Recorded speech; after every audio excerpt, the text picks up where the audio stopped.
Kang Mas, kalau dapurnya didandani, maka saya pasti akan belajar masak. Demikian komentar seorang istri kepada suaminya. Atau seorang karyawan berkata kepada bosnya, "Bos, kalau ada fasilitas komputer Apple seri Mac yang terbagus dan yang terbaru, pasti kerja kami akan lebih cepat." Atau seorang mahasiswa berkata kepada ayahnya, "Kalau ada fasilitas kendaraan, pasti kuliah saya akan cepat selesai dan nilainya bagus." Intinya, kalau ada fasilitas, pasti akan lebih baik. Itu kata mereka dalam tanda petik. Percaya deh, memberi fasilitas kepada orang yang belum bergerak adalah kesia-siaan. Inilah yang banyak dari kita yang peduli akan infrastruktur yang saat ini banyak lagi dibangun oleh pemerintah, dan saat ini kita benar-benar ingin memperhatikan lebih dalam. Kita takut infrastruktur statis yang dibangun selama ini, yang dibangun hanya untuk menambah kemanjaan, bukan menambah cepatnya faktor produktif bangsa Indonesia mendirikan usaha-usaha seperti manufaktur, pabrik yang lebih baik lagi. Berdasarkan pengalaman banyak negara, biasanya infrastruktur dinamis yang dibangun dulu, baru infrastruktur statis, alias bisa masak dulu baru dibikin dapurnya. Ini contoh loh ya. Misalnya, seseorang itu bisa komputer dulu, baru kita belikan komputer untuk fasilitasnya. Bisa masak dulu, baru dapur kita buat sesuai dengan kebutuhan pemasak. Karena dapur Chinese cooking dengan Japanese cooking, dengan Western cooking itu beda utensilnya, peralatannya. Lalu kita mau bangun infrastruktur dapur yang mana? Italian kah? Thai kah? Warteg kah? Burger fast food kah? Semua dapurnya beda, alatnya beda, dan tata letaknya beda. Itulah infrastruktur statis yang dibangun berdasarkan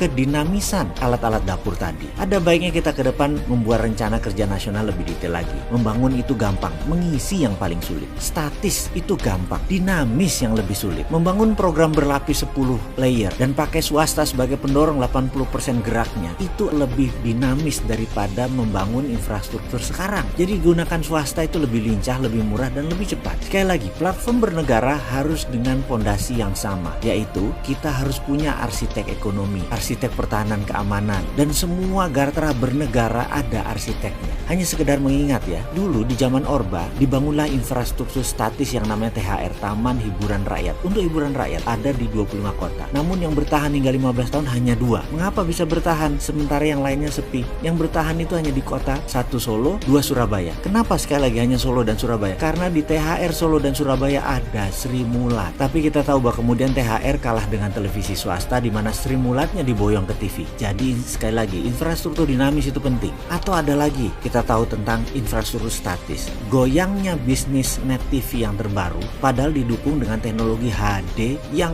sangat canggih. Sekali lagi, namun karena infrastruktur dinamisnya tidak tumbuh dengan baik, software acaranya tidak diterima pasar, terutama pengiklan, ya goyang juga net TV. Jadi ke depan bagaimana? Jadi ke depan Indonesia di dalam membangun infrastruktur statis, pastikan ada Sri Mulat yang sudah manggung. Jangan bikin Sri Mulat setelah ada infrastruktur statis. Pasti nggak lucu, pasti dipaksa lucu soalnya. Semoga paham maksud yang tersirat dalam video kali ini.